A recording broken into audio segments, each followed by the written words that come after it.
yeah. So we were in West Bengal, and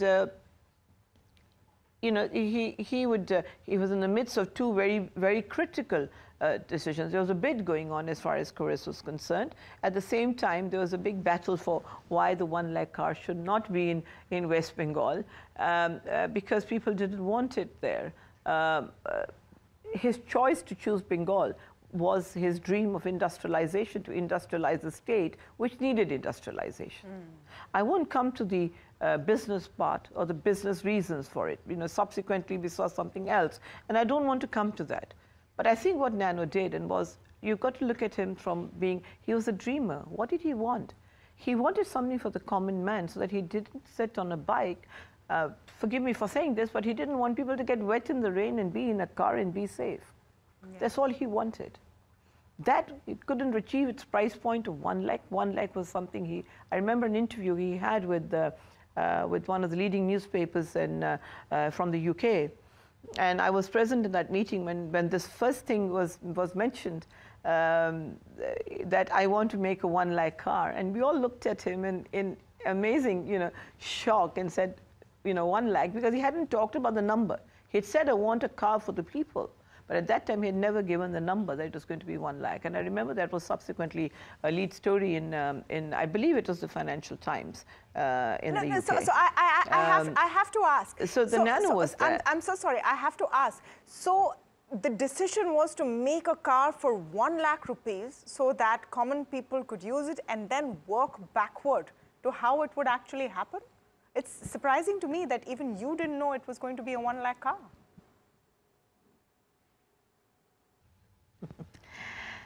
You know, in the interview, it just was just a natural flow. And sometimes, you know, you think, you know, I'm sure he had, I mean, like you and like us, we all have many dreams. He had a dream, and his dream was for the people. It was always for the betterment of people, and always for the betterment of people of India. So I think this 1 lakh number was there because I think he would have done his maths at that time to say that, can I do it? There was criticism to it after that, and I don't wish to go into that. But so be it. You know, he look at the man. The man had a dream. He had a vision. He wanted to do something for the common man, and I think that was what was more important. Was he disappointed when the Nano didn't work out as he had hoped? That the 1 lakh car didn't take off? Yes, he was disappointed. He was disappointed. Yeah.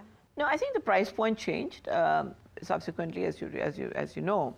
But I won't, you know, Tamanna, I don't want to get into the business side of the story. I want to stay focused to who he was and why he did. No, which is I'm asking. And if I look at this, which is why I'm asking, how did he respond? So he's, of course, he was a dreamer. He was a visionary, and sometimes these visions work out, these dreams work out, and sometimes they don't.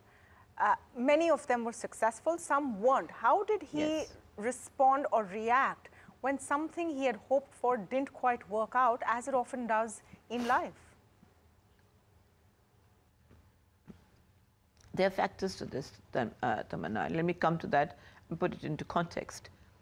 When he went into West Bengal, it was because he felt West Bengal needed to be industrialized. He took a decision to be in West Bengal because it needed it. It needed jobs. It needed, you know, something like this would have given a great fillip, because that whole road from Calcutta to Singur is a road in a stretch that would have developed extremely beautifully, just like when the Nano then shifted to Gujarat. Sanand. Today, Sanand is like Gurgaon. What I'm trying to say is that it is a time lag. It took a long time because there was a huge repercussion within the political. He was not, the fight was never about Ratan or never about Nano or about the Tata group. The fight was, it was a political fight, and he just got caught in it. But he chose Singur as a place which was the constituency of the then opposition leader. And I think rightly so, because what is this telling you? This is telling you he always just wanted to take everybody along with him. But I think the time lag caused the challenge on its price point, would have been definitely a reason. Subsequent to that, it took us almost, I think, 18 months to 2 years, almost, I think, about 18 months. And then he took a decision. We went and saw many, we visited many other states. We were called by multiple people, whether it was Punjab or Karnataka. They have plants in Karnataka, they have plants in Uttarakhand. We were called, we were asked.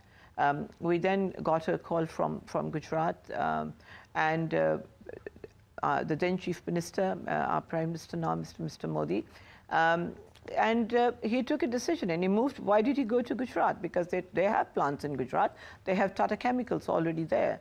So he was comfortable, because then here he saw, okay, well, maybe Nano needs a state which is a bit more industrialized, which is moving towards development, and hence this will be better and easier, which is why he then moved to Gujarat. Sure. And we looked at many plots of land together. He and I went to Gujarat multiple times, and met with the Honorable Chief Minister and now the Prime Minister, and explored the options, and we were given this wonderful site in Sanand, and that today is a plant for Tata Motors.